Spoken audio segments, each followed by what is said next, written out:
Assalamualaikum warahmatullahi wabarakatuh. Alhamdulillahilladzi bini'matihi tatimmus salihat. Wassalatu wassalamu ala sayyidis sadat wa ala alihi wa ashabihi ahlil fadaili wal karamat. Subhanaka la ilma lana illa ma 'allamtana innaka antal alimul hakim. Rabbi shrah li sadri wa yassir li amri wa hlul 'uqdatam min lisani yafqahu qawli.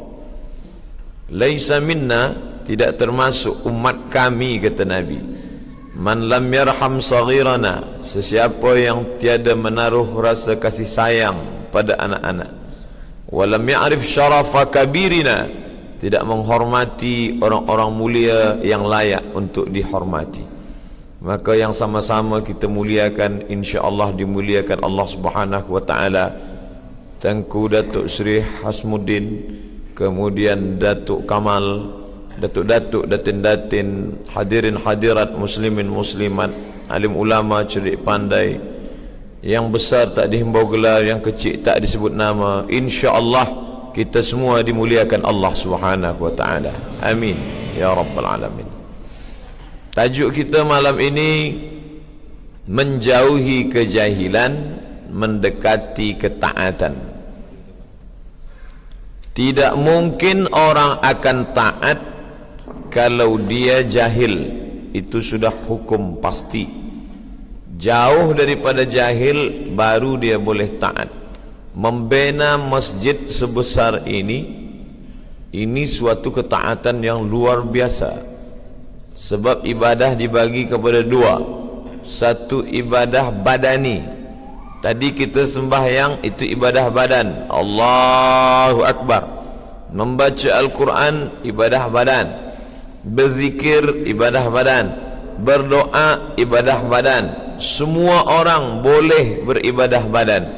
Tapi manakala diajak beribadah harta, berat.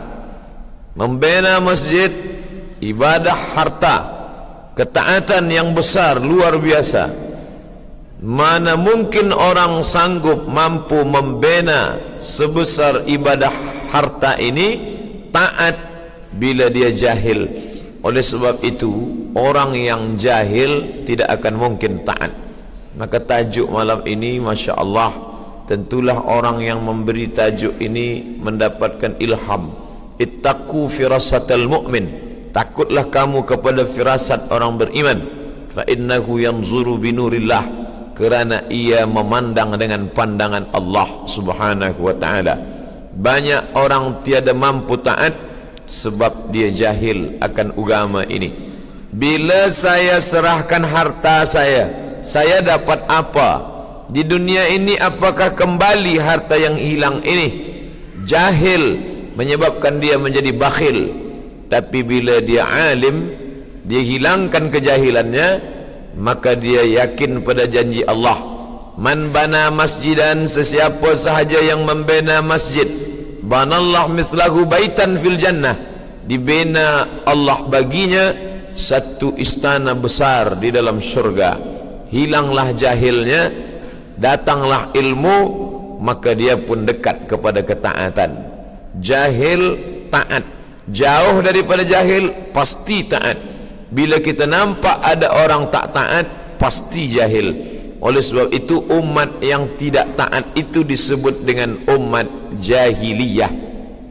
Ada satu buku ditulis oleh Muhammad Qutb, adik kandung daripada Sayyid Qutb, Jahiliyah Qarnil Ashrin, jahil abad 20. Mana mungkin ada jahiliyah lagi sekarang? Setelah Nabi Muhammad sallallahu alaihi wasallam lahir menjadi nabi dan rasul, hijrah, tak ada jahiliyah. Tapi ternyata sifat-sifat jahiliyah ada, maka dihilangkan dengan ilmu. Malam ini kita berkumpul di tempat paling baik, masjid, bersama orang paling baik, ulama kita banyak, tuan-tuan guru, tuan-tuan syekh, ahli qiraat Al-Quran. Khairukum man ta'allama al-Qur'ana wa 'allamahu. Orang yang paling baik, orang yang mengajar Al-Quran dan mengajarkan Al-Quran. Qiraat-qiraat itu ada dalam kepala mereka. Malam ni kita duduk bersama tuan-tuan guru. di majlis yang paling baik mengkaji Al-Quran dan hadis-hadis Rasulullah sallallahu alaihi wasallam.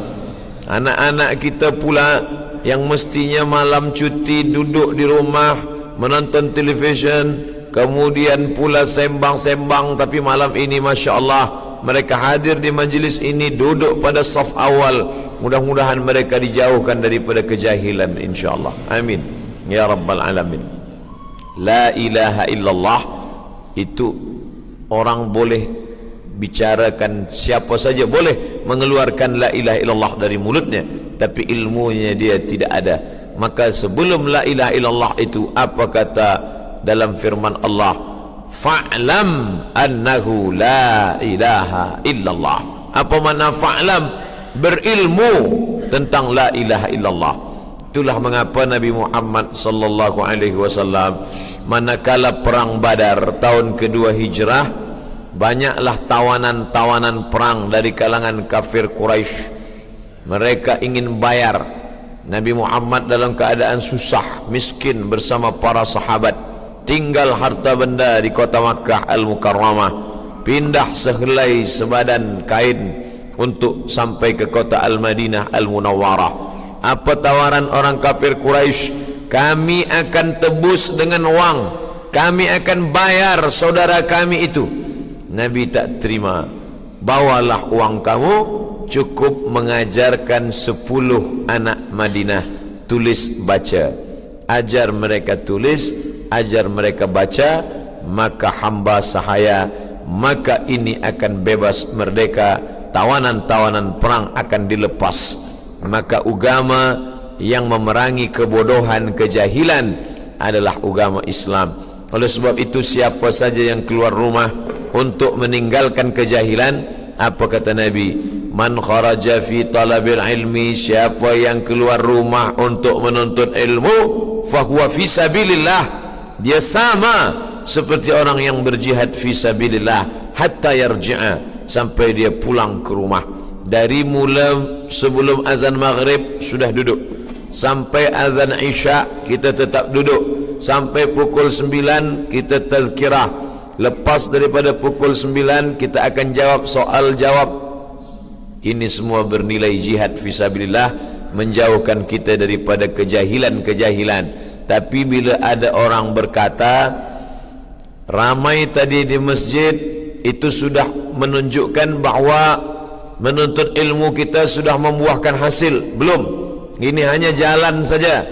Buah daripada ilmu malam ini, bila kita tinggalkan kejahilan, kita dekat kepada ketaatan. Bila lepas dari kajian malam ini, maka sembahyang berjamaah lebih ramai, makin banyak orang ke masjid, maka orang sudah meninggalkan kejahilan, mendekat kepada ketaatan. Bila sebelum mengaji bakhil, pelit, setelah mengaji menjadi orang yang karim, jawad, pemurah, maka dia sudah meninggalkan kejahilan, dia sudah dekat kepada ketaatan. Alhamdulillah, di masjid ini, di majlis tadi, saya berjumpa dengan datuk-datuk, dengan para ulama, dengan para syekh, para imam kita. Dari mana belajar? Dari Kahirah.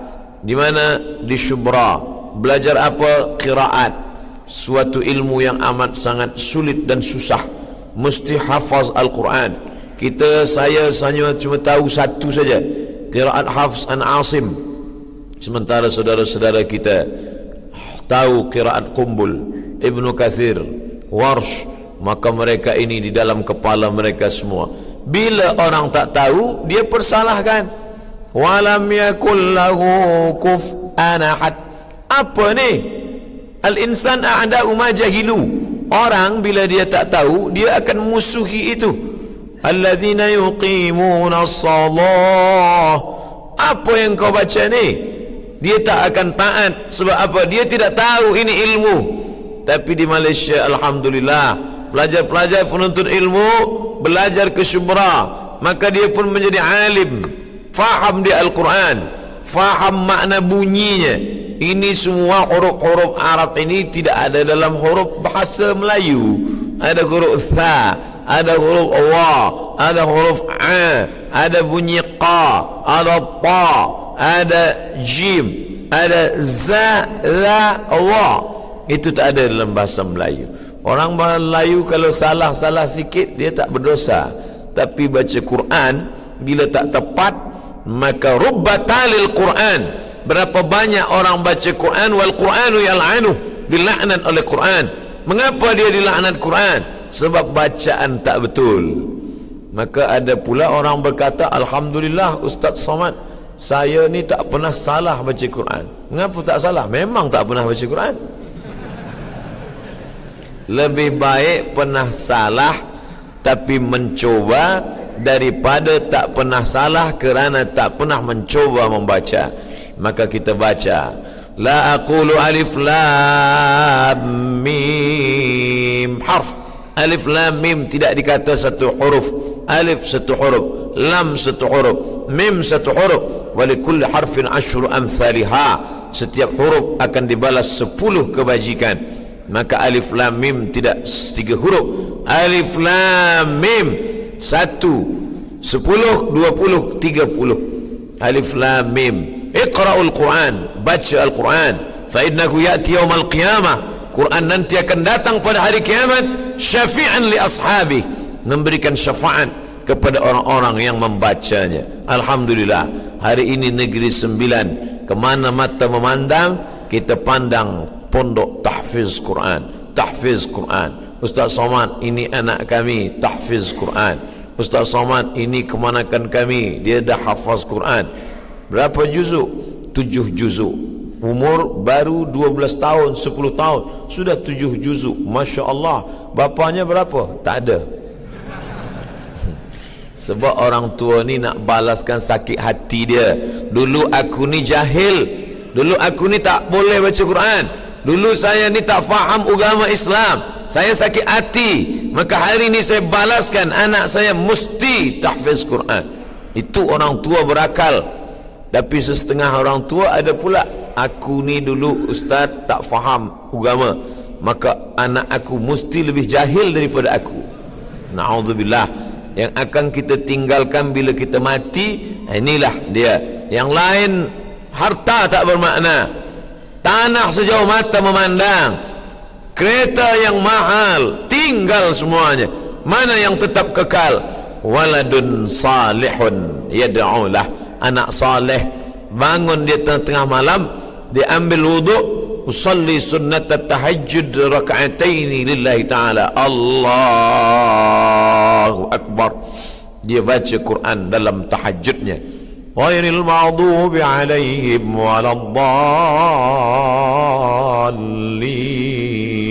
amin. Bismillahirrahmanirrahim. Ar-Rahman Allamal Quran, Khalaqal Insan, Allamahul Bayan. Seperti tetesan embun di tengah gurun pasir yang panas. Itulah yang tak didapatkan oleh mereka yang jahil. Untuk apa anak saya belajar tahfiz Quran? Bila dia hafal Quran, dia nak buat apa? Dia nak makan apa? Dia nak kerja apa? Yang ada dalam pikirannya makan, makan, makan, kerja, kerja, kerja. Apa kata Buya Hamka? Bila orang berpikir makan, makan, makan, kera pun makan. Allah sengaja jauhkan otak dengan perut, ada paling tidak 3 jengkal, 1, 2, 3, supaya orang tidak berpikir makan. Makan di sini, otak di sini. Bila ada orang menyatu otaknya dengan perutnya, itu namanya udang. Maka disebut otak udang. Bila anak-anak ni hafaz Quran, dia boleh jadi doktor, dia boleh jadi dalam dunia engineer, dia boleh jadi apapun. Berapa banyak itu Rais Jam'iyatul Qurra wal Hufaz Mesir, hafaz Quran, faham qiraat, Syekh Nuaina, tapi dia juga doktor, dia ahli dalam perubatan, dia orang yang hebat, otak dia cerdas. Bahkan sudah diadakan percubaan di negeri-negeri maju bahawa otak manusia yang menghafaz Quran, membaca Quran jauh lebih smart untuk menangkap pelajaran-pelajaran. Maka dibekali ini, maka ada istilah yang disebut dengan the golden age, usia emas, keemasan.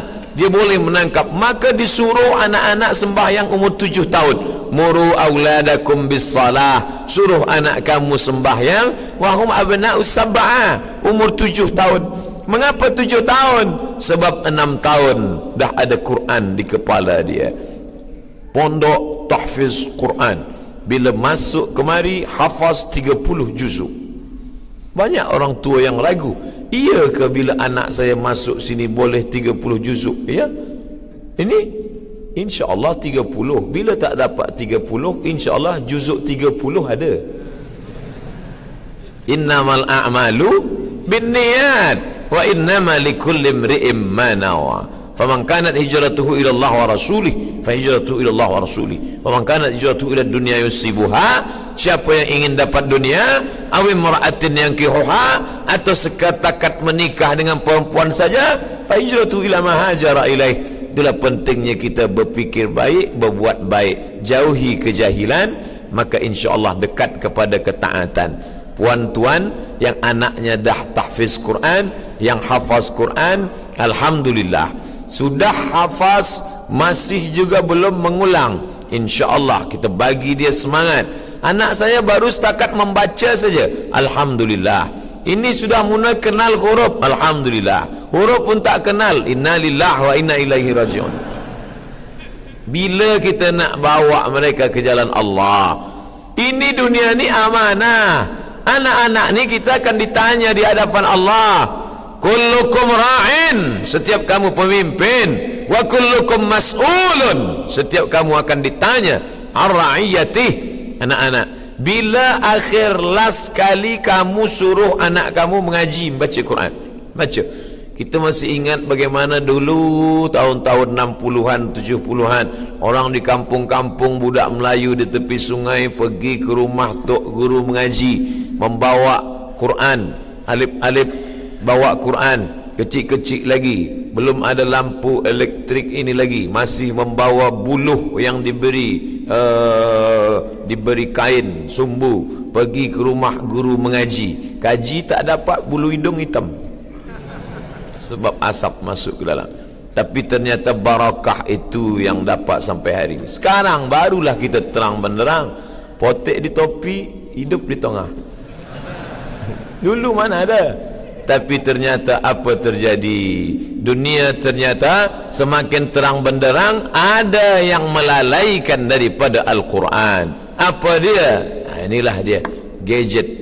Apa dia? Datang yang menyerang kita. Dulu yang menyerang orang Melayu ni tak banyak. Belanda, Inggris, Indonesia dijajah Belanda, Singapura, Brunei Darussalam, Malaysia dengan Inggris. Sekarang ramai-ramai, tak hanya itu saja, Jepun datang pada kita dengan apa? Sony, Panasonic. Korea pun datang, Samsung. Tapi malam ni alhamdulillah semua dah masuk Islam. Tazkirah Ustaz Abdul Somad ini akan hilang. Lepas tazkirah habis. Tapi malam ni alhamdulillah dirakamkan. Ni malam ni banyak. Kalau boleh kita hitung kira 1, 2, 3, 4, 5, 6, 7, 8, 9, 10. Entah hidup entah tidak, wallahu a'lam. Tapi insya-Allah kita husnuzan. Sebab saya pernah bagi tazkirah, saya tengok banyak. Mana saya tanya, boleh saya minta recordingnya? Mohon maaf Ustaz Somad, ini tak hidup. Kita supaya nak nampak orang ramai saja, kata dia. Alhamdulillah, share. Berapa banyak orang yang tak boleh ke masjid malam ini, tapi dia boleh dengar, dia boleh pandang, dia boleh tengok, dia boleh. Kenapa tuan-tuan ni ramai? Padahal saya baru pertama kali, first time datang ni bagi tazkirah ke Negeri Sembilan. Kenapa banyak orang Negeri Sembilan kenal dengan Ustaz Somad? Kerana orang kafir tadi juga. Siapa dia? youtube.com. Mereka pun sekarang ni sedang pening kepala. Apa sebab? Dah lama kami nak rosakkan kepala orang Islam, tapi tak rosak juga. Kami buat ini supaya mereka lalai daripada Allah.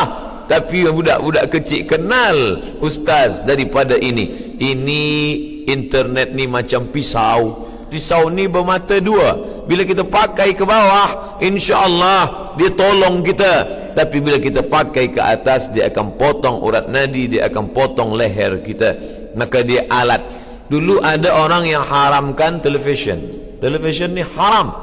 Tapi ternyata bila kita pakai untuk yang baik, tengok yang baik. Apa contoh? Al-Hijrah. Baik, apa salah? Tonton Al-Hijrah. Khasnya program dari masjid ke masjid, Al-Hijrah. Kenapa Ustaz anjurkan itu? Sebab saya ada di dalam. Tengoklah dia. Nah, maka jauhi kejahilan, dekatkan diri pada ketaatan. Kami ni tuan-tuan guru, datuk-datuk, mereka belajar dulu bukan dekat. Dari Kuala Lumpur ke Jordan transit. Lepas daripada Jordan pergi Kahirah. Lepas daripada Kahirah ada pula yang lanjut terus PhD ke macam-macam tempat. Barulah balik ke Negeri Sembilan, balik ke Kuala Lumpur, balik ke Terengganu. Mereka tuntut ilmu jauh. Maka kita sekarang, saya belajar ke Kahirah tahun 1998 sampai 2002. Lepas itu teruskan pelajaran ke Maghribi. Budak-budak Malaysia balik, tiap-tiap tahun balik, tiap-tiap tahun balik. Saya 4 tahun tak balik. Sampai dalam pikiran saya macam dibuang saya jauh-jauh. Jangan-jangan ini bukan anak kandung. Tapi rupanya sekarang barulah. Apa kata pepatah orang-orang tua? Sayang anak tinggal-tinggalkan, sayang anak pukul-pukulkan. Bukan kita tinggalkan kita sebab benci, tidak. Tapi kita sayangkan dia. Lebih baik sekarang meleleh air mata kerana rindu sebab dia jauh. Di mana anak tuan? Di Kahirah. Bulan Ogos yang lalu saya pergi ke Kahirah.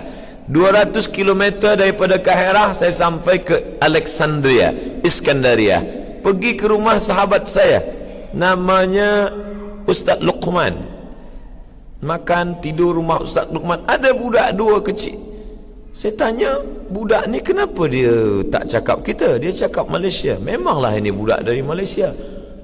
Budak kecil dari Malaysia, umur 12 tahun, 15 tahun. Dikirim orang tua dia ke Iskandaria untuk belajar. Saya tanya, Ustaz Luqman pernah tak jumpa dengan ibu bapa anak 2 ni? Tidak pernah. Jadi macam mana boleh? Melalui handphone saja.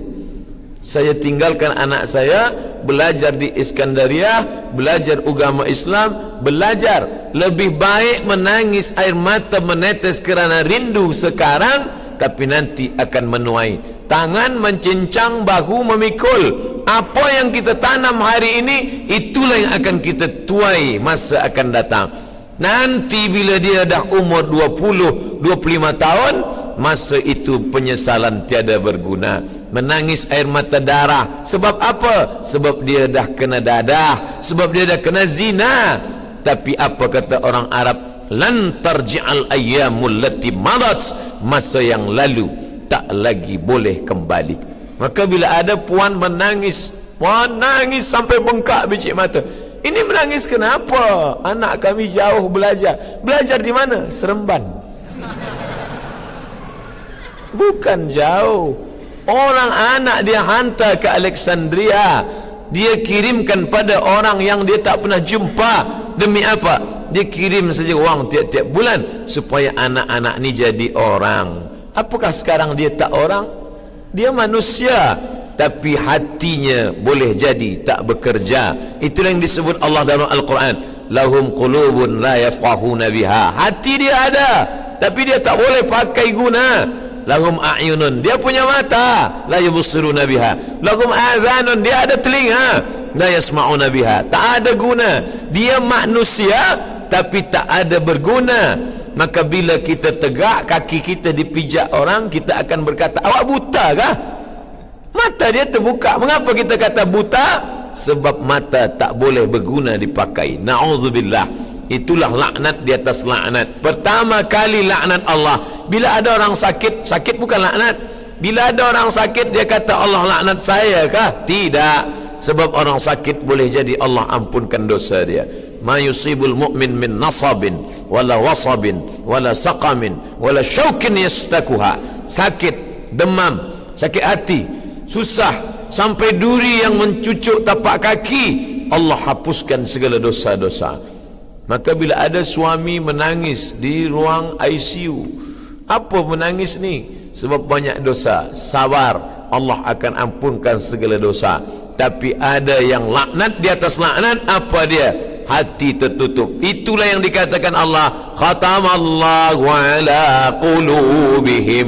Pertama kali laknat Allah, hati tertutup. Selepas itu wa ala sam'ihim, telinga tersumbat. Selepas itu wa ala absarihim ghishawah, mata tak lagi boleh membezakan mana hak mana batil. Tinggalkan kejahilan, dekati ketaatan. Kita di bumi Melayu itu semacam sudah ada satu package akidah Asy'ari, fiqh Syafi'i, tasawuf Junaid Al-Baghdadi dan Abu Hamid Al-Ghazali. Beza dengan Maghribi sikit saja. Maghribi akidah Asy'ari, fiqh Maliki, tasawufnya tetap Junaid Al-Baghdadi dan Abu Hamid Al-Ghazali. Imam Syafi'i bukan dia duduk tepi Kaabah berzikir, datang ilmu laduni. Dia belajar. Lahir di Gaza, sekarang yang sedang dijajah oleh Israel, laknatullah alaihim. Mudah-mudahan Allah berikan pertolongan supaya Palestin merdeka insyaAllah, amin. Lahir di Gaza, yatim, ayah dia tak ada, meninggal dunia, pindah ke Makkah, dibawa bundanya. Sampai di Makkah, belajar kepada Imam Sufyan ibnu Uyainah, khatam kaji dengan Imam Sufyan, pergi ke Madinah, Al-Madinah Al-Munawwarah, pergi ke rumah Gubernur Madinah. Tuan Gubernur, ya, tolong antar saya ke rumah Imam Malik bin Anas. Kata Gubernur Madinah, lebih baik engkau pinta aku mencabut bukit Uhud daripada menghadap Malik bin Anas, kerana haibah kemuliaan Imam Malik bin Anas. Sampai ke rumah Imam Malik, Assalamualaikum. Waalaikumsalam. Keluar khadim, pelayan Imam Malik. Nak cari siapa? Nak jumpa Imam Malik. Awak siapa? Syafi'i. Dia jumpa Imam Malik. Syafi'i datang, Tuan Malik tu ada di muka pintu, dia nak jumpa tuan. Kata Imam Malik, bila nak belajar dengan saya, baca kitab saya dulu, baca Muwatta'. Nanti bila lah khatam Muwatta' baru jumpa saya. Kata pelayan jumpa Syafi'i, engkau baca dulu Muwatta'. Bila kau dah baca Muwatta' baru jumpa Malik. Kata Syafi'i, sampaikan ke Malik, Muwatta' tu di sini semua dah. Saya pergi ke Herah, jumpa mahasiswa Al-Azhar. Assalamualaikum Ustaz Somad. Waalaikumsalam. Buku 37 masalah popular tu di sini semua dah Ustaz. Oh, dia nak jumpa, dia nak tantang saya. Saya balas, saya pun tak ingat isinya. Belajar kepada Imam Malik bin Anas sampai khatam kaji. Apa kata Malik? Aku tak pernah jumpa orang sehebat engkau Syafi'i. Ini beberapa keping wang mas, carilah guru yang lebih daripada aku. Begitu guru zaman dulu, cari guru lebih daripada aku. Guru sekarang tak, engkau belajar sama aku sampai mati, tak ada orang lebih alim daripada aku. Ustaz Somad tu itu kulit-kulit kitab saja, belum putus makrifat lagi. Pergi Imam Syafi'i ke Yaman, selepas itu dia pergi ke Baghdad, selepas itu dia pergi ke Kufah. Di Kufah Imam Hanafi sudah meninggal dunia. Sebab manakala Syafi'i lahir di Gaza tahun 150, Hanafi meninggal di Kufah tahun 150. Lepas itu Imam Syafi'i pergi ke Kahirah. Masa itu nama Kahirah Fustat. Meninggal tahun 204. 4 tahun dia di Kahirah. Tahun 200 sampai 204 meninggal dunia. Perjalanan panjang. Gaza, Makkah, Madinah, Yaman, Baghdad, Kufah, Mesir, Kahirah. Barulah menjadi alim. Sekarang orang hanya setakat baca 2-3 kali buku, dengar YouTube 2-3 kali. Alim. Boleh berijtihad. Apa awak ni tak belajar? Syafi'i manusia, aku manusia. Syafi'i lelaki, aku lelaki. Syafi'i makan, aku makan. Awak gila ke? Memanglah Syafi'i manusia, kita manusia, tapi dia dibagi Allah keutamaan. Yu'til hikmata man yasha wa man yu'tal hikmata faqad utiya khairan katsira. Oleh sebab itu belajar. Dia bukan duduk di taman Raudhah lalu datang malaikat. Kita tidak ingkari ada ladunni wa 'allamnahu min ladunna ilma. Tapi sedangkan imam sehebat Syafi'i pun belajar, apalagilah kita manusia yang dhaif, tinggalkan kejahilan dengan menuntut ilmu pada tuan-tuan guru. Dari mana kamu ambil hadis ini? Dari Sahih Bukhari. Mana mungkin Sahih Bukhari jumpa Nabi? Bukhari meninggal 256, 2 abad setengah daripada Nabi SAW, 256 tahun. Takkan dia jumpa. Lalu dari mana dia dapat hadis? Dari gurunya Abdullah bin Maslamah. Abdullah bin Maslamah dari siapa? Malik bin Anas. Malik bin Anas dari siapa? Dari Abu Zinad. Abu Zinad dari siapa? Dari Al-A'raj. Al-A'raj dari siapa? Dari Abu Hurairah. Abu Hurairah dari siapa? Dari Sayyidina wa Maulana Muhammad sallallahu alaihi wasallam. Al-isnad minad din. Sanad ni dari agama. Fanzuru amman ta'khudhu dinakum. Maka pandanglah dari siapa kamu belajar. Kamu belajar Quran ni dari siapa? Dari tuan guru. Tuan guru kamu belajar di mana? Di Syubra. Dari situlah dia mendengar. Quran bukan turun kertas melayang-layang dari atas langit. Quran itu suara. Nabi Muhammad tak boleh baca, tapi dia mendengar suara. Suara Jibril didengar Nabi, suara Nabi didengar sahabat, suara sahabat didengar tabi'in, suara tabi'in dengar tabi'in, sampailah pada tuan-tuan guru. Ada orang masuk Islam, dia tak nak belajar kepada guru. Jadi bagaimana? Guru dia siapa? www.google.com. Dia download Quran digital. Masuk handphone, dia buka. Apa dia baca? Kahaya aso. Itu yang ada di dalam. Kaf haya ain sin qaf alif lam mim. Maka Syekh Mutawalli Sya'rawi, Imamul Mufassirin dari Mesir, manakala dia belajar baca Quran, dia tak tahu tulis baca. Sebab di Kaherah orang belajar di kutab.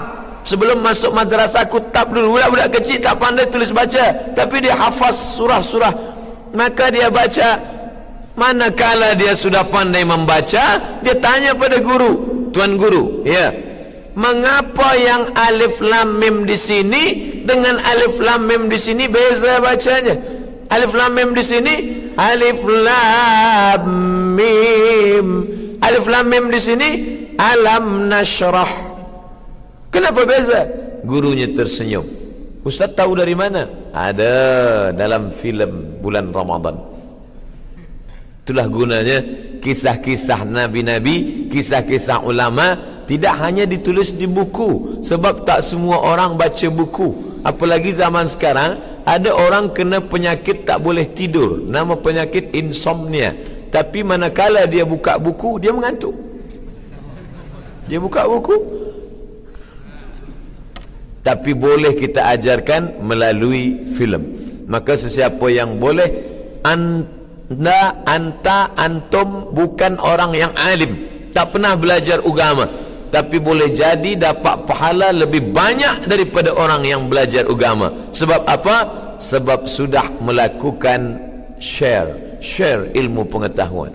Tuan-tuan yang faham dalam bidang teknologi ini, maka dia share, dia bagi semua pengetahuan kepada hamba-hamba Allah. Tapi niatnya satu, meninggalkan kejahilan supaya umat ini mendekati ketaatan. Nah, tapi jangan cuma share saja, dengar juga. Alhamdulillah Ustaz Samad ceramah tazkirah Ustaz saya dah share. Ada dengar? Enggak. Dengarlah. Sampai masanya kita semua akan ditanya Allah. Inna sam'a, pendengaran, wal basar, penglihatan, wal fuad, hati dan fikiran, kullu ulaika kana anhu mas'ula, semua akan disoal, ditanya Allah Subhanahu wa taala. Niat utama, tinggalkan kejahilan, dekati ketaatan. Ketaatan inilah yang akan menolong kita di hadapan Allah Subhanahu wa taala. Yauma la yanfa'u malun, hari itu tak ada guna anak, wala banun, harta tak berguna, anak tak boleh menolong.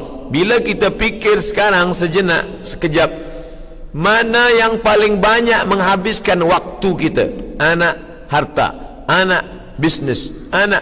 Tapi sampai masanya dia tak boleh tolong kita. Tapi ada anak yang boleh tolong kita, waladun salihun, ada harta yang boleh tolong kita, sadaqatun jariyah. Oleh sebab itu, jangan kerana saya sampaikan anak tak boleh tolong, harta tak boleh tolong, yang pemuda-pemuda berkata saya tak akan menikah, sebab istri dan anak hanya akan melalaikan saya daripada Allah. Oh, Nabi marah.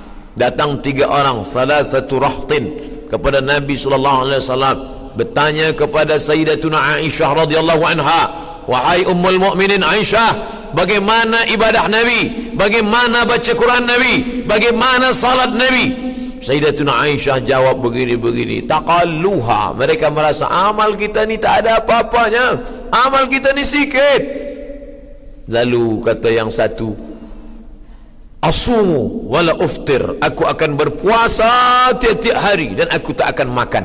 Yang satu lagi berkata, aqumu, aku akan tidur malam, wala arqud, dan aku tidak akan tidur malam, tiap malam tahajud witir, tahajud witir, dan tidak akan tidur. Yang satu lagi berkata, wa ana a'tazilun nisa, aku akan jauhi perempuan, aku tak akan menikah. Datang baginda, ana akhsyakum wa atqakum, aku orang paling takut pada Allah, paling takwa pada Allah. Asumu wa uftir, aku puasa tapi aku juga makan. Aqumu, aku tahajud malam. Wa arqud, tapi aku juga tidur. Wa ana atazawwajun nisa, dan aku menikahi perempuan. Faman raghiba an sunnati falaysa minni, sesiapa yang tidak mengikut sunnahku maka dia bukan bahagian dari umatku. Apa pelajaran dari hadis ini? Ternyata ada manusia yang beramal banyak tapi amalnya tak diterima Allah. Siapa itu? Orang yang puasa terus, orang yang tidak menikah, orang yang hanya tahajud saja. Tiga-tiga orang ini kalau ada sekarang, kita akan cium tangan dia, kita kata dia ibadahnya banyak, tiap malam dia tahajud, tidak menikah. Tapi ternyata Nabi marah. Kenapa? Ibadahnya banyak tak diterima Allah kerana jahil. Jangan sampai jahil. Mudah-mudahan kita diselamatkan daripada jahil. Maka kalau ada tazkirah, datang. Siapapun yang bagi tazkirah, datang. Datang, duduk, dengar, diam. Mengantuk-mengantuk sikit, diampunkan Allah, insyaAllah. Saya biasa bagi tazkirah tidak pakai jam. Kadang 1 jam, kadang 1 jam setengah, kadang 2 jam, tergantung keadaan jamaah. Bila saya nampak ada orang menguap 2 orang, 5 minit saya berhenti. Tapi di Malaysia, di masjid kerajaan, masjid negara, masjid Muaz bin Jabal, masjid di Terengganu, malam ni di masjid di Seremban, di Negeri Sembilan, maka dihadkan 60 minit. Selepas itu baru kita buka soal jawab. Ini maknanya tak pernah kita berhenti menuntut ilmu, apapun namanya. Datang, dengar, duduk, diam. Man salaka tariqan, siapa yang melalui suatu jalan, yaltamisu fihi ilman, dia dapat ilmu di jalan itu, sahalallahu lahu bihi tariqan ilal jannah, dimudahkan Allah jalan dia menuju surga-surga Allah. Banyak ilmu yang tidak dapat di buku. Kita jumpa ulama, maka di setiap tempat saya pergi pasti saya cari ulama. Pergi ke Kuching, silaturahim dengan ulama. Pergi Terengganu, silaturahim dengan ulama. Malam ini berjumpa dengan para ulama.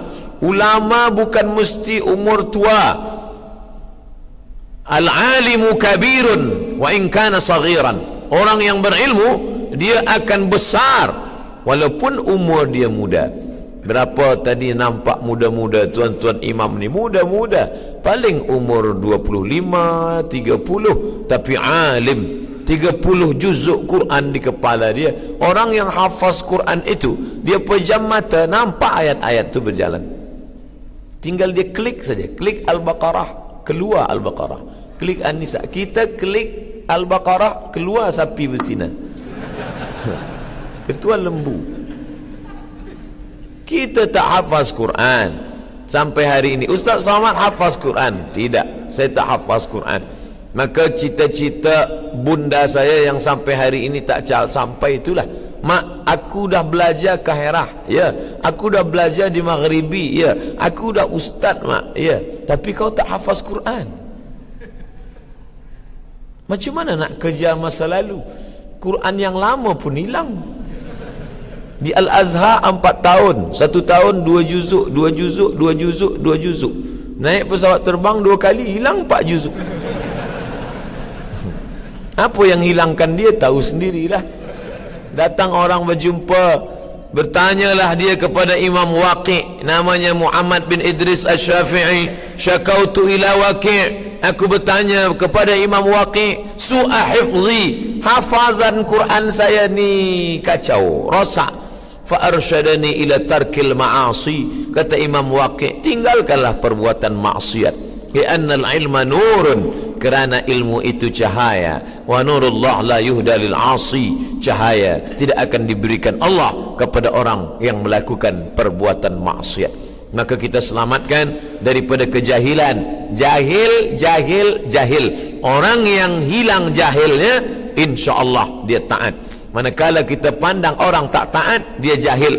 Mengapa dia tidak ke masjid salat berjamaah? Sebab dia jahil keutamaan salat berjamaah. Law ya'lamuna ma fil anamati was-subhi, kalau dia tahu pahala sembahyang isyak berjamaah, subuh berjamaah, la atauhuma abwan, mereka akan datang walaupun merangkak, sakit kaki, datang mereka ke masjid. Alhamdulillah, penuh masjid sampai melimpah ruah, sampai ke tepi jalan. InsyaAllah yang tegak-tegak pahalanya lebih besar daripada yang duduk. Siapa yang ingin pahala besar, tegaklah. Al-jaza' ala qadril amal, balasan akan diberikan Allah sesuai dengan kadar amal kita. Maka tidak ada yang hampa sia-sia. Faman ya'mal mithqala dzarratin khairan yarah, sebesar biji sawi amal engkau akan kau pandang di akhirat. Makna yarah, ditengok oleh mata. Makna yarah, kau akan mendapatkan balasan pahalanya, tapi sesuai dengan kemampuan kita. Saya ni ustaz businessman, saya tak lagi kuat nak hafaz Quran, tapi wang banyak, benalah tempat belajar Quran. Saya ini pula harta tak ada, tapi insya-Allah akal saya kuat. Pakailah.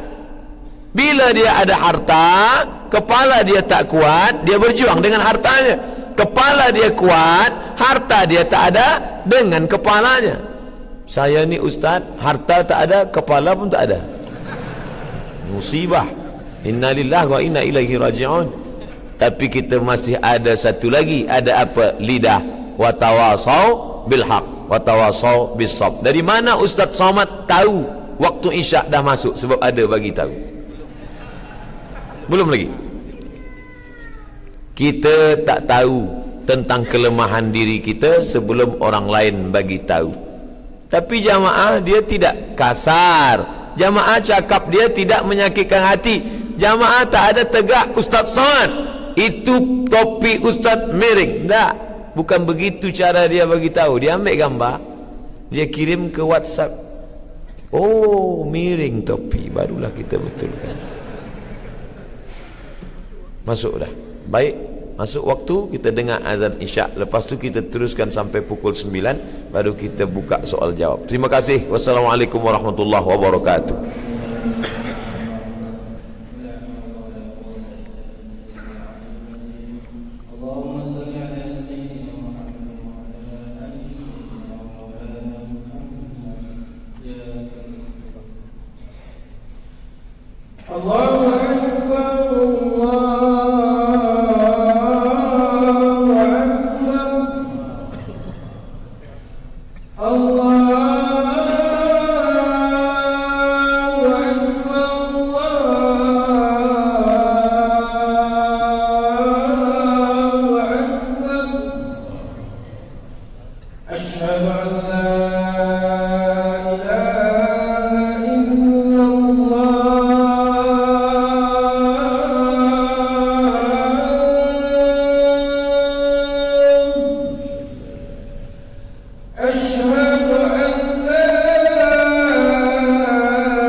Baik, kita teruskan.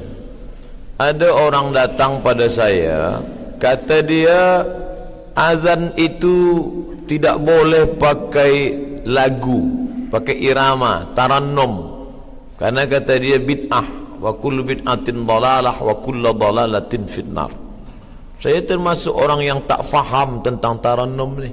Maka bila kita tak tahu, kita tanya pada orang tahu.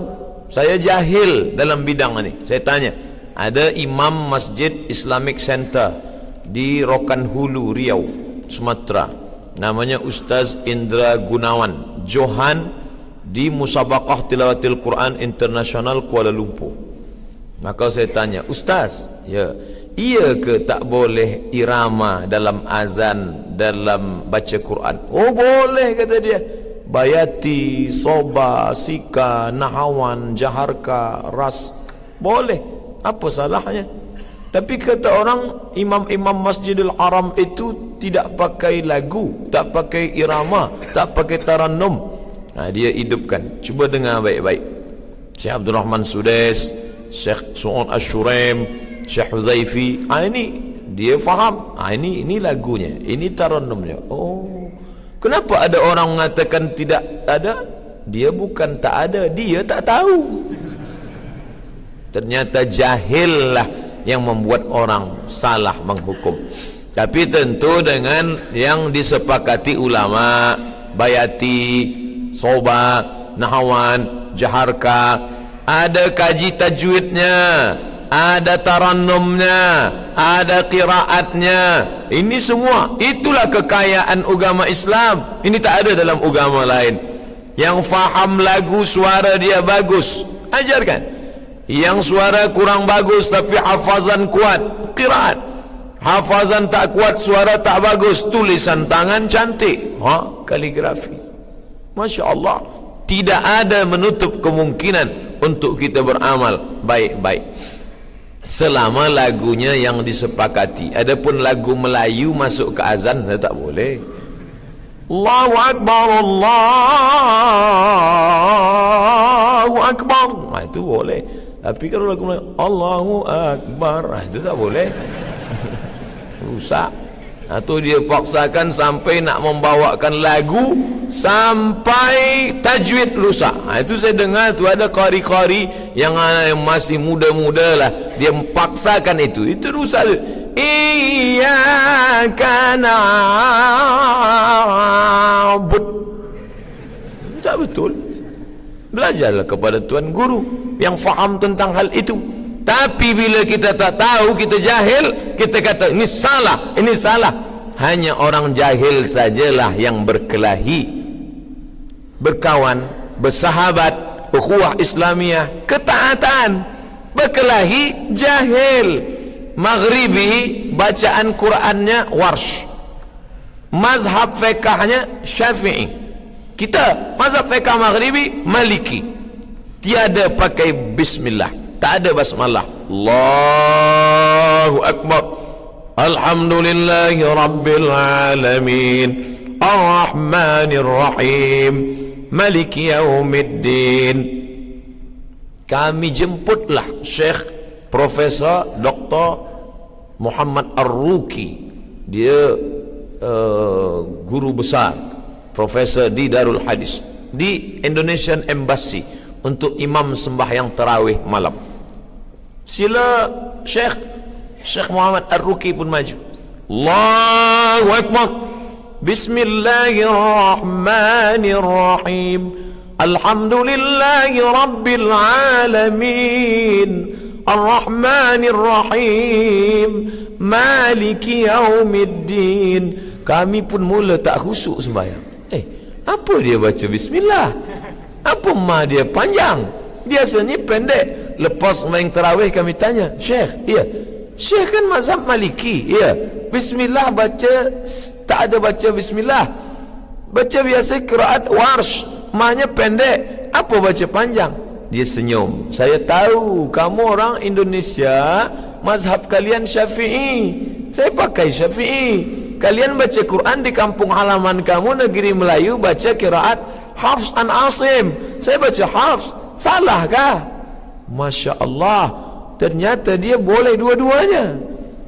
Kita tidak. Kadang kita nak tunjukkan aku ni beza lah.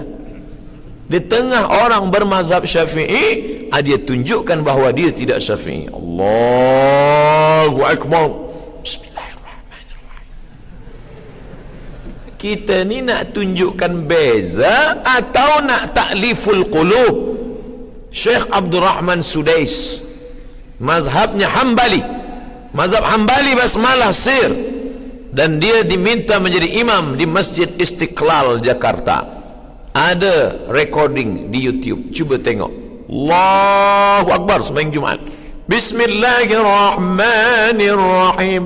Orang heran, kenapa di Masjidil Haram dia tak pernah baca jahar, kenapa di Istiqlal dia baca sir, kenapa di Istiqlal dia baca jahar? Sebab dia tahu inilah fiqh dakwah, inilah orang alim, bukan jahil. Sebab apa?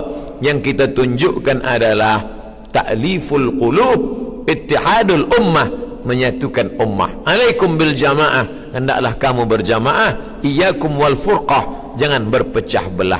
Cuba pandang tuan imam kita tadi, dia baca basmalah jahar, selepas salat baca zikir pun jahar. Sebab beliau tahu bahawa kita mazhab di tempat kita biasa zikir jahar. Astaghfirullahalazim, astaghfirullahalazim, astaghfirullahalazim. Walaupun sir dan jahar dua-dua ada dalil. Yang sir sila baca sir, yang jahar sila baca jahar. Tapi tuan imam, kita nak didik murid-murid kita, ada anak-anak muda kita ingin nak ajarkan pada mereka berzikir selepas sembahyang. Astaghfirullahalazim, astaghfirullahalazim. Sebab ada tazkirah supaya ini pendek, tidak terlampau panjang. nanti dia baca Al-Fatihah. Tapi andai ada waktu panjang, baca Subhanallah, Subhanallah, Subhanallah, Subhanallah. Tapi kita tak paksakan orang, kita tak salahkan orang. Jangan zikir kuat-kuat, tak boleh kuat-kuat, zikir dalam hati saja.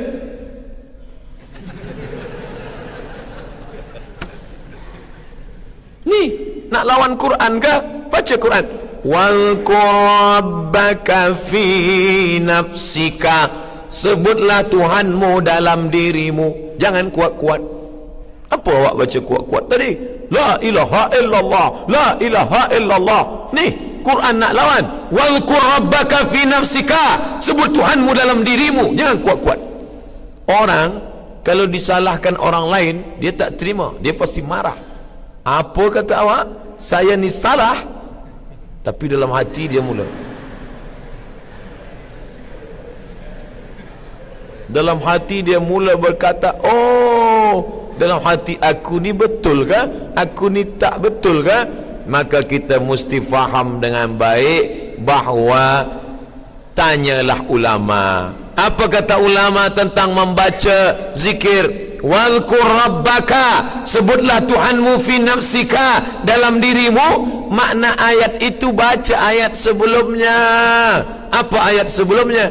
Wa idza quri'al Qur'an, bila ada orang baca Quran, fastami'u lahu, dengar baik-baik, wa ansitu, diam, la'allakum turhamun, kamu dapat rahmat. Selepas itu barulah ayat wal rabbaka fi nafsika, zikirlah dalam hatimu. Apa maknanya? Bila ada qari baca Quran, jangan zikir kuat-kuat. Begitu kata Imam Nawawi. Ada qari baca Quran, a'udzubillahi minasyaitonir rajim, bismillahirrahmanirrahim, la ilaha illallah, la ilaha. Tak boleh. Itu mana ayat. Ini yang menjawab ni bukan saya, Al-Hafiz Jalaluddin Abdul Rahman As-Suyuti dalam kitab Al-Hawi lil Fatawi tentang mengapa boleh zikir jahar. Yang kedua, kenapa zikir jahar? Wal rabbaka fi nafsika, sebutlah Tuhanmu dalam dirimu. Ka di situ Muhammad. Hai Muhammad, kalau berzikir engkau sebut dalam dirimu. Kenapa Nabi Muhammad disuruh berzikir dalam diri? Sebab dia dah selamat dari waswasah. Sedangkan kita belum selamat dari waswasah, maka kita disuruh berzikir kuat untuk mengusir. Makanya orang tua-tua dulu masuk ke dalam hutan, dia ratib zikir kuat untuk mengusir hantu segala macam. Untuk apa? Zikir kuat. Makanya azan tadi suara muazzin kuat. Azan yang kuat mengusir segala jin setan. Dalam hadis, ketika azan dikumandangkan, sampai setan itu berlari ketakutan. Allahu Akbar, Allahu Akbar, lari dia semua ketakutan. Maka zikir kuat. Maka muazzin tu cari suaranya yang kuat, setan lari. Sekarang muazzin yang kadang kita pun ragu nengok dia azan.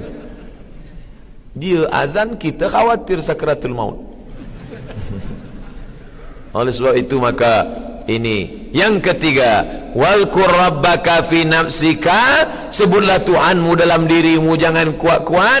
Ayat ini turun di Makkah sebelum Nabi hijrah. Kalau zikir kuat-kuat, datang Abu Jahal, Abu Lahab. Tapi tadi kita zikir kuat-kuat di Negeri Sembilan, ada Abu Jahal datang? Mana ada?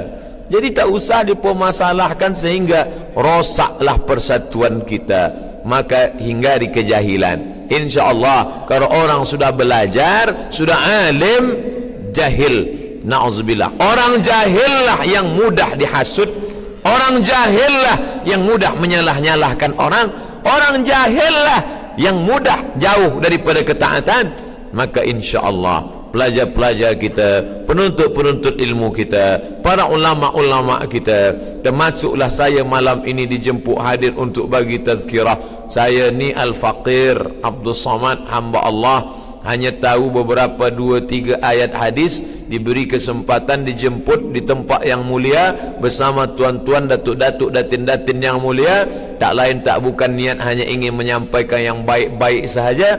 Yang baik datang daripada Allah Ta'ala, yang tak baik daripada hamba Allah yang dhaif. Mudah-mudahan yang saya sampaikan ini bermanfaat dan kita lebih jauh daripada jahil dan lebih dekat kepada taat, insya-Allah. Amin ya rabbal alamin. Selanjutnya kita akan jawab soalan yang boleh saya jawab, yang tak boleh saya jawab nanti buka blog www.sommatmorocco.blogspot.com.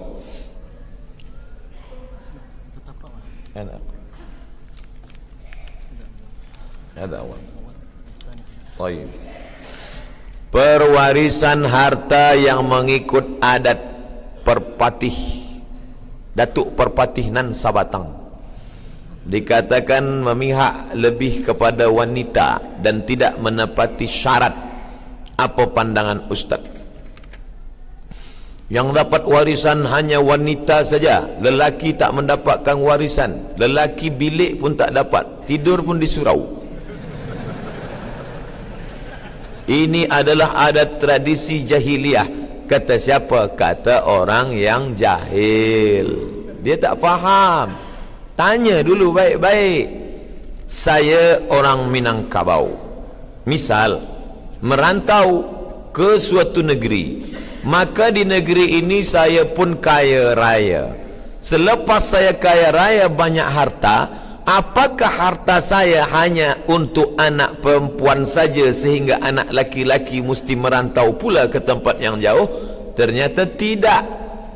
Ustaz tahu dari mana? Saya tanya sahabat saya, kamu merantau ke Pekanbaru, Riau, dari bumi Minangkabau. Ya. Selepas itu kamu berusaha mencari rezeki, dapat rumah, dapat kereta, dapat tanah. Ya. Bila kamu mati, janganlah kuat-kuat sebut mati. Okey. Bila kamu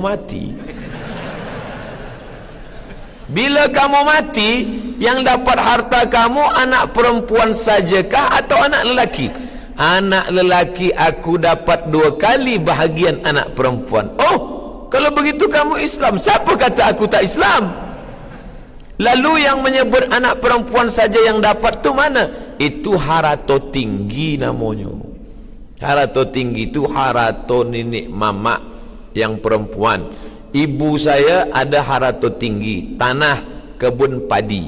Nanti bila dia meninggal, itu dibagikan pada anak perempuan. Nanti bila meninggal anak perempuan, turun kepada cucu perempuan. Itu semacam harta wasiat. Dia tiada hak milik, hanya hak pakai sahaja. La yurasu, tidak diwariskan. Wala yuba'u, tidak dijual. Wala yuhabu, tidak dihebahkan. Gunanya untuk apa? Menjaga anak perempuan Minangkabau supaya jangan sampai dia susah. Saya bukan nak bezakan dengan suku-suku lain, suku Jawa, suku Sunda, suku Batak. Cubalah tengok perempuan-perempuan Minangkabau, ada tak dia susah mencari nafkah rezeki sampai pergi merantau jauh? Walaupun ada tapi tak banyak. Sebab apa? Sebab dia di kampung halaman menikah dia dengan lelaki. Kebetulan lelaki ni tak pula baik, nama Fir'aun. Tak ada bagi nafkah. Di mana dia nak minta? Kalau suku lain dia minta pada saudara dia. Ada saudara lelaki dia. Saudara lelaki baik, bini tak baik. Tapi insya-Allah orang ini tidak akan kelaparan. Kenapa? Ada harato tinggi tadi yang diwarisi dari nenek turun ke anak, turun ke cucu. Itu semacam wakaf keluarga. Itu bukan saya yang bercakap bentuk itu. Buya Hamka pun ada membahaskan tentang harato tinggi ini. Jadi bila ada orang nanti berkata orang Minangkabau itu semua hartanya untuk perempuan, maka kita jelaskan dengan baik, engkau tak faham. Bila dia meninggal, anak lelaki tepat dapat 2 kali bagian, tetap pakai hukum waris. Apa kata pepatah Minangkabau? Adat bersandi syarak, syarak bersandi kitabullah. Adat ini bersandi syarak. Mana yang tak sesuai syarak, dia akan campakkan. Kalau mahulah menghitung berapa ulama Minangkabau yang masyhur, mereka bukan level kampung sahaja. Imam Masjidil Haram meninggal tahun 1916. Tulis dengan baik. Imam Masjidil Haram meninggal tahun 1916. Namanya Syekh Ahmad Khatib. Alif lam mim nun kaf ba alif waw ya, 9 huruf. Saya masa tengok apalah cara baca ni, alif lam mim nun kaf ba alif waw ya, rupanya lama saya baca Al-Minkabawi, Minangkabau. Syekh Ahmad Khatib Al-Minkabawi, nama dia Ahmad Khatib. Merantau, anak pemuda Minangkabau 2. Kalau tak pandai mengaji, pandai bersilat. Kenapa pandai mengaji? Sebab dia duduk kat surau. Di surau dia bersilat. Lalu kemudian selepas remaja merantau ke Makkah. Nasib baik kalau tuah ada di badan pasir digenggam menjadi intan. Ahmad Khatib Minangkabau hafaz Quran, hafaz fiqh Syafi'i, hafaz hadis. Nasib baik dekat dengan Syekh Saleh Al-Kurdi. Syekh Saleh Al-Kurdi orang kaya dari Kurdistan. Anak gadis dia pula cantik, menikah dengan anak Syekh Saleh Al-Kurdi. Selepas itu Syekh Saleh Al-Kurdi dekat dengan penguasa Makkah, Raja Makkah Syarif. Waktu itu dibawa ke istana, Syarif jadi imam. Allahu Akbar. Ditakdirkan Allah salah baca Quran, diluruskan Syekh Ahmad Khatib dari belakang. Diluruskan. Kalau meluruskan bukan kata salah tu imam, bukan macam tu. Bukan senang nak luruskan bacaan orang. Dia luruskan. Selepas itu bercerita dengan Syarif. Kata Syarif, engkau punya ilmu Masya Allah. Diangkatlah jadi mufti mazhab Syafi'i di kota Makkah Al-Mukarramah. Dan dia masyhur. Cari nama dia, kitab dia dicetak di Darul Fikri Beirut. Syekh Ahmad Khatib Al-Minkabawi. Manakala saya sampai ke Rabat Maghribi, saya belajar di Darul Hadis. Darul Hadis menerima pelajar penuntut ilmu 20 orang saja setahun. 15 orang Maghribi, 5 yang bukan Maghribi. Masuklah Tuan Syekh, jubah 2 lapis, pakai sorban. Masuk dia ke dalam, dia tengok semua pelajar baru. Dia tengok ada yang unik satu. Ini dari planet mana ni? Dia tanya saya, man anta? Masmuka? Ana Abdul Samad Syekh. Min aina anta? Ana min Indonesia. Hal ta'rif Syekh Yasin Al-Fadani? Al-Fadani, Padang.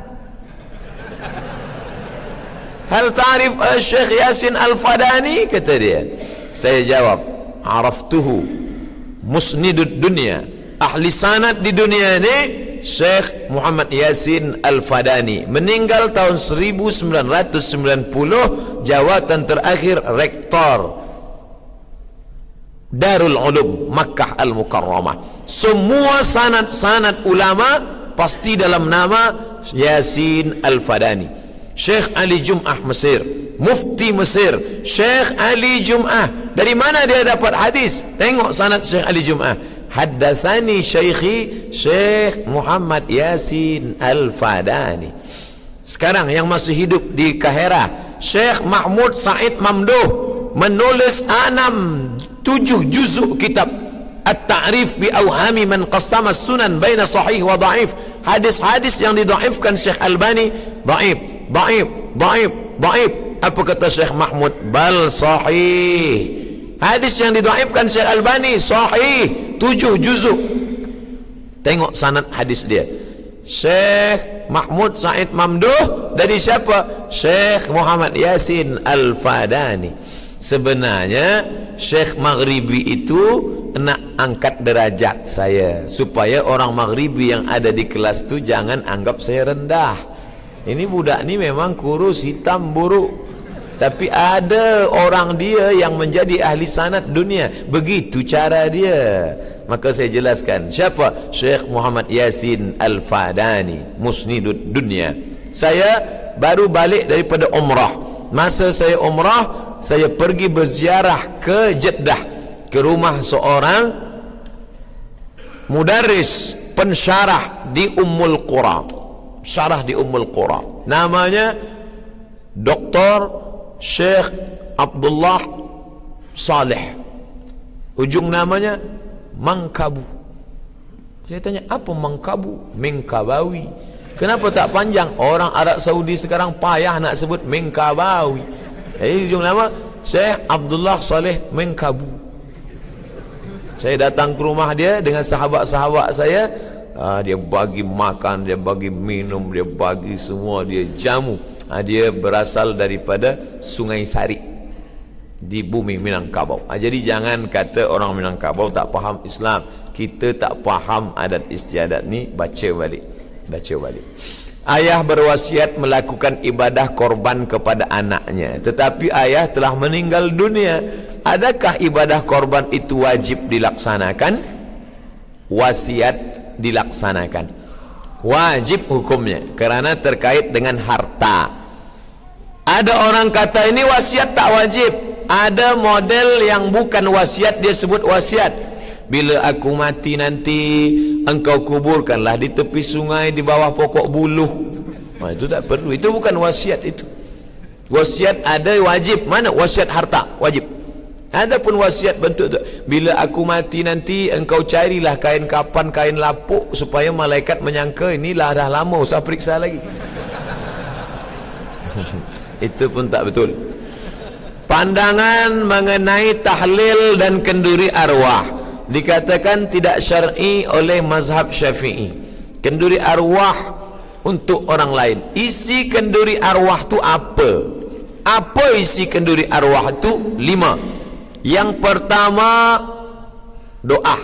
Yang kedua, makan. Yang ketiga, tazkirah.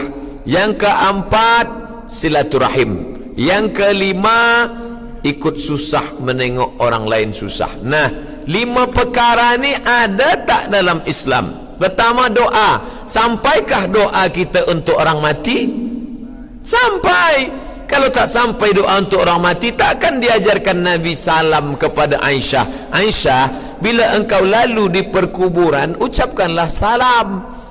Assalamualaikum ya ala diyar minal mu'minin wa inna insyaallah bikum lahiqun yarhamullah mustaqdimin wal mustakhirin nas'allahu lana wa lakumul afiyah.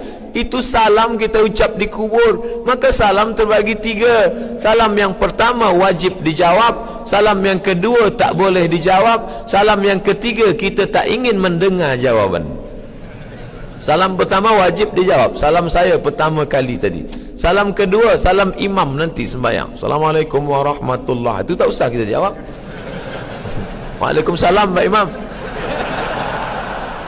Salam yang ketiga kita tak ingin dengar jawabannya. Itulah doa untuk orang mati. Assalamualaikum ya alal kubur. Kalau tak sampai doa, kalau dia jawab kita mati. Nah, yang kedua, ayat Quran. Sampai tak bacaan Quran tu untuk orang mati? Sampailah. Apa kata Imam Nawawi? Pelepah korma fasyaqahu nisfain, dia cucukkan di kubur sampai tasbih. Pelepah korma ni bertasbih, tasbihnya sampai untuk orang mati. Kalau tasbih pelepah korma saja sampai, apalagi bacaan Quran orang beriman. Itu kata Imam Nawawi dalam kitab Majmu' Syarah Muhadzab. Abdullah bin Umar bin Khattab, anak Umar bin Khattab, berpesan, bila aku mati nanti, bacakan pada bahagian kepalaku pangkal Al-Baqarah, pada bahagian kaki ujung Al-Baqarah. Tengok kitab Ar-Ruh. Yang menulis kitab Ar-Ruh ni siapa? Ibnu Qayyim Al-Jauziyah, murid Ibnu Taimiyah. Ibnu Taimiyah dalam kitab Majmu' Syarah Muhadzab mengatakan bacaan Quran untuk orang mati sampai.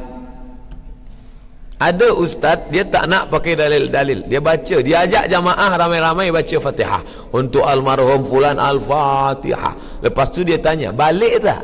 Tak balik. Sampailah tu. Kalau tak balik lagi sampai. 3, makan. Sampai tak sedekah itu.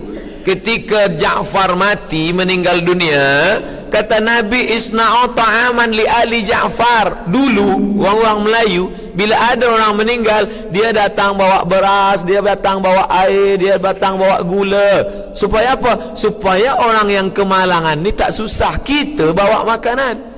Tapi kalau ada dia kaya, dia buatkan makanan, maka dia berkata, puan tuan, datuk datin, ini bukanlah harta pinjaman, ini bukan pula punya fakir miskin, ini kami sebagai anaknya yang kaya ingin bersedekah.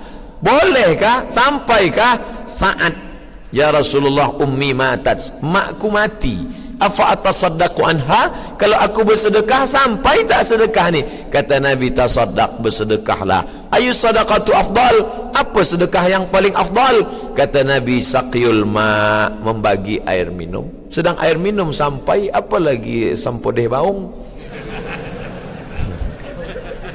4, apa lagi 4? Ada tazkirah malam itu. Bagilah tazkirah supaya orang tu sabar. Sebab manakala datang as-sadmatul ula, pukulan kematian, susah hati, risau, maka diajak dia watawasau bil haq watawasau bisab. Yang terakhir, yang kelima, ikut susah. Datang kita itu pun ikut menyenangkan hati dia. Apa kata anak-anak almarhum? Alhamdulillah, dulu kami sangka ayah kami ni punya kawan sahabat waktu hidup sahaja, ternyata selepas mati pun rupanya datang juga Ustaz Somad kemari. Adakah dikira sebagai zihar apabila suami menyamakan wajah istrinya dengan artis kerana wajah istrinya seperti artis? Itu namanya angan-angan tak sampai. Maka jangan selalu pandang artis. Menengok artis meniti air liur, menengok bini meniti air mata.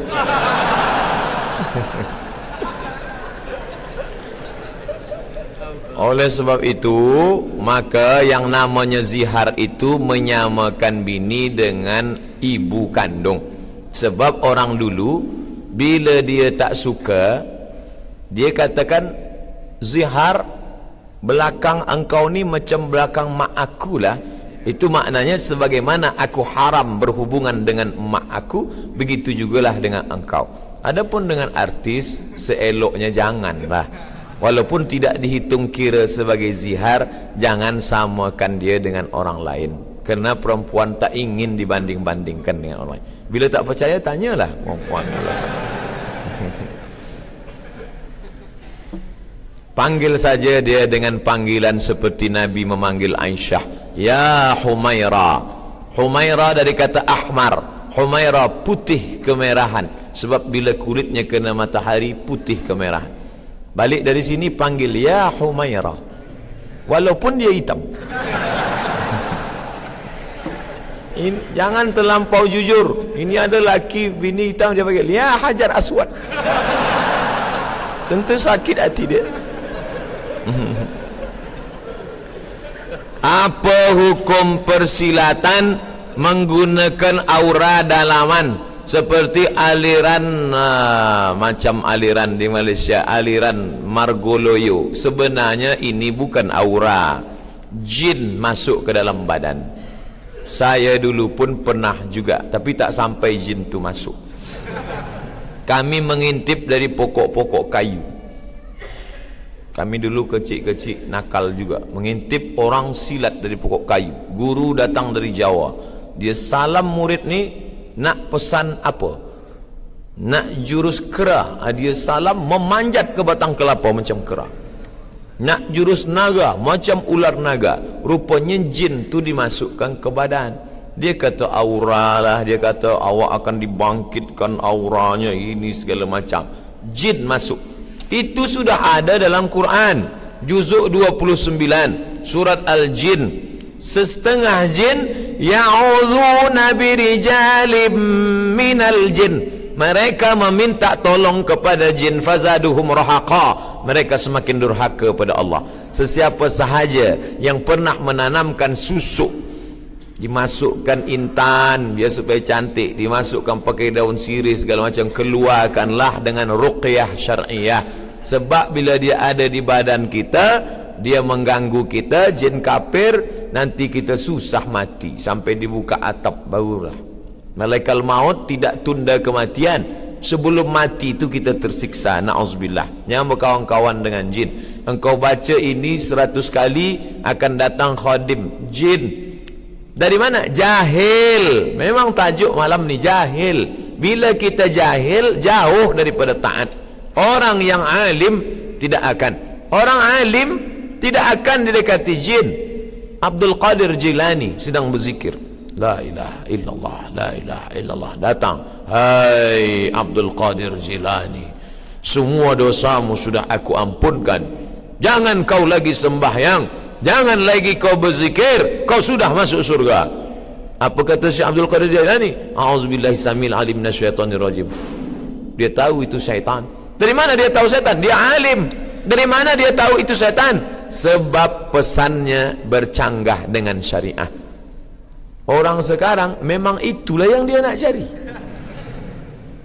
Hai Abdul Somad, berhentilah engkau sembahyang. Sedang tak disuruh berhenti, dah lama berhenti.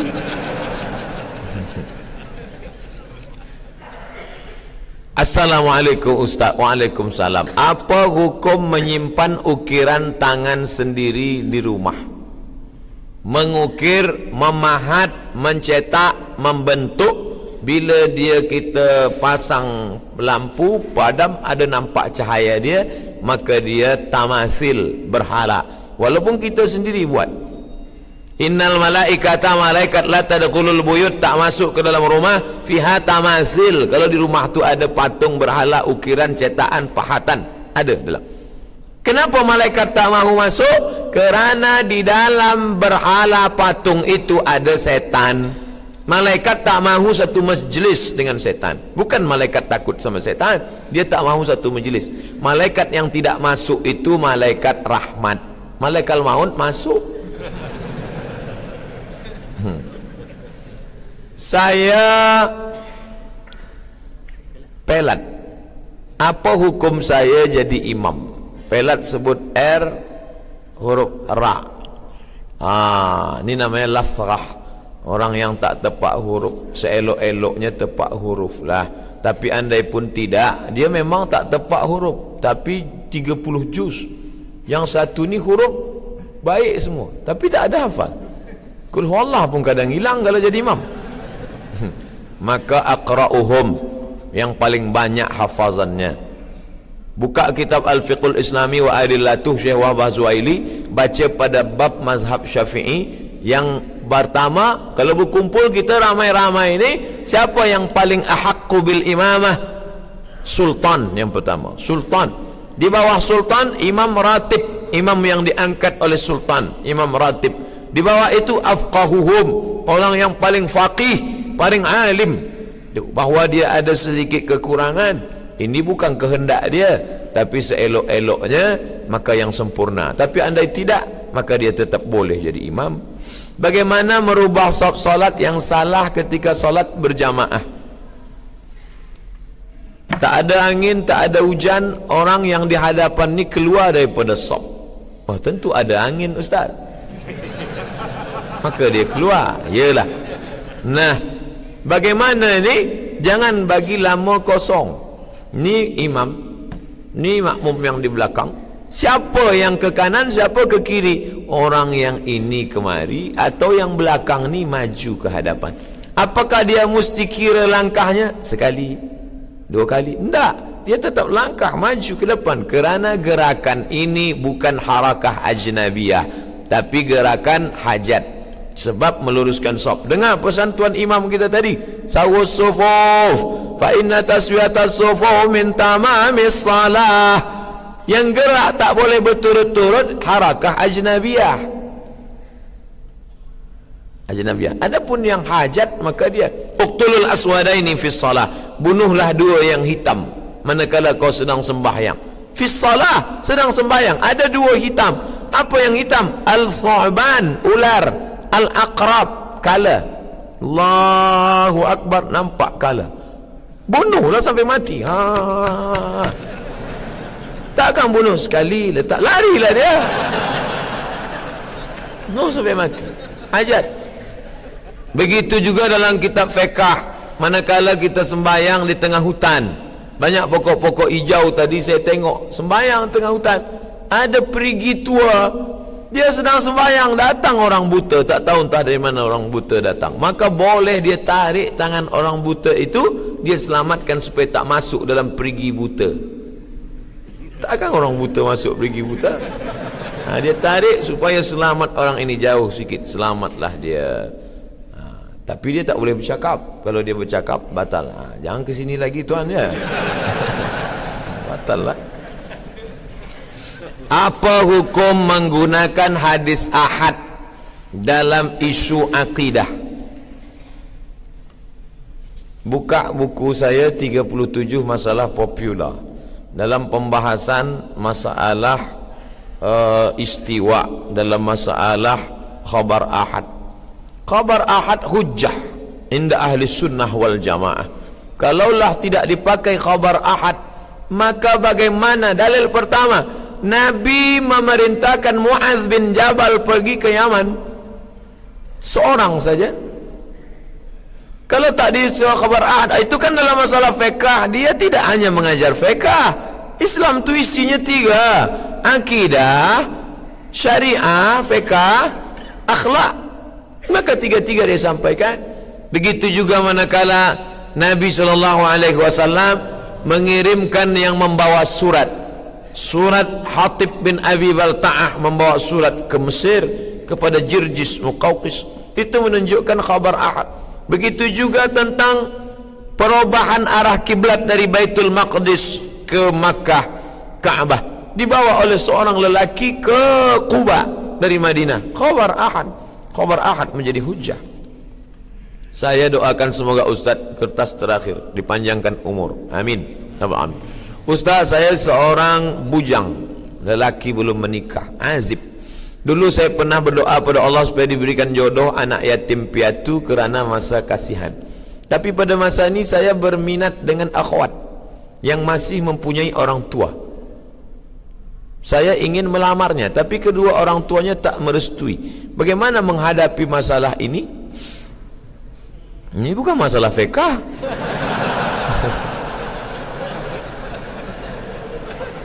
Tanyalah Datuk Tengku, Datuk Seri, tanyalah Datuk Kamal macam mana. Jangan kita seorang datang membawa diri. Kalau kita pokok kecil, bernaung di pokok yang besar. Akarnya tempat bersandar, daunnya tempat bernaung, akarnya tempat bersila. Fahamilah makna itu. Bawa Datuk Seri, tentu dia segan nak tolak kita. Jangan bawa saya. Kalau tuan bawa saya dia terima. Oleh sebab itu kita bawa orang tua kita yang didulukan selangkah, ditinggikan seranting. Dialah pakai potatah petitih. Mendengar itu, dia tanya, baik ke pemuda ni tuan? Saya dah lama tahu dia ni, tapi saya tak kenal baik dia ni. Oh, inilah orang nan rancak bana. Tak ada orang seelok ini lagi. Dia terimalah. Tazkiyah namanya, pemberian rekom, ada rekom baik. Di samping itu doa. Hati manusia, hari ini dia kata benci, dia besok kata sayang. Maka jangan terlampau benci, sebab dia boleh menjadi sayang. Habibaka haunamma asa ayyakuna baghidaka yaumamma. Kalau kau sayang, jangan terlampau sayang, boleh jadi ia esok jadi musuh engkau. Oleh sebab itu, tapi bila dia tak terima sebab kita susah, yakunu fuqara, kalau dia susah, yughnihimullah, Allah akan kayakan dia. Berapa banyak orang yang dulu awal pernikahan susah, Allah bagi rezeki, nanti kita malu. Wahai para wali, in ja'akum, bila datang kepada kamu, man tawdhauna dinahu, kamu suka pada agamanya, wa khuluqahu, baik akhlaknya, fazawwijuhu, nikahkan dia pada anak gadismu, pada adikmu. Illan taf'aluhu, kalau kamu tak lakukan itu, takun fitnatun fil ardi wa fasadun arid, akan terjadi kerosakan yang amat sangat kuat. Bila mahar tinggi, maka zina murah. Na'udzubillah. Oleh sebab itu, banyak sekarang orang tua lebih mahu makan di daun daripada makan di pinggan. Maka pikir baik. Pikir dulu pendapatan, sesal kemudian tiada berguna. Nasib baik saya tak ada anak perempuan. Kalau ada saya bagi langsung. Macam mana nak hilangkan kejahilan isteri untuk beradab dan menutup aurat demi suaminya? Ini nampaknya dari awal dah salah.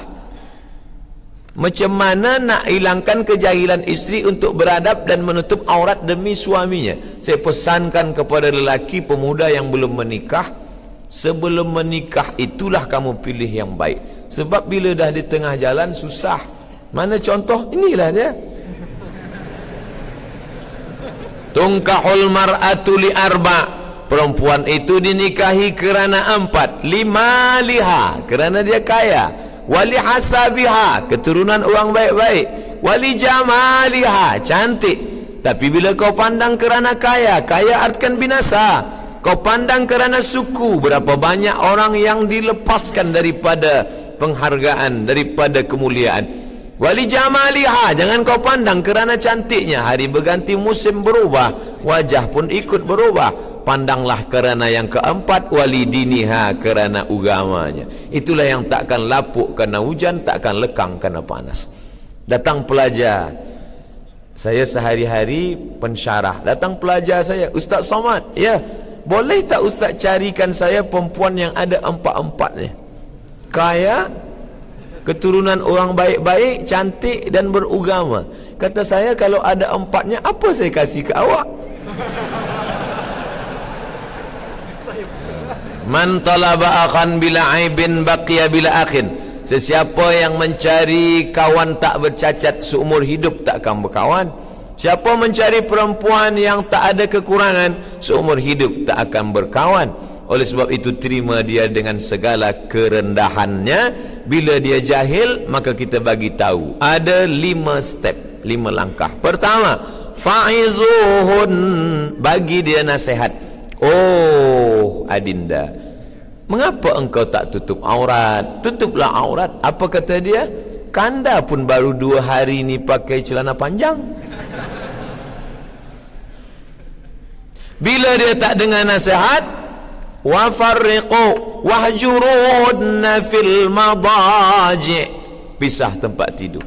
Bila engkau tak juga berubah, maka apa boleh buat? Kita tak lagi bersama satu tempat tidur.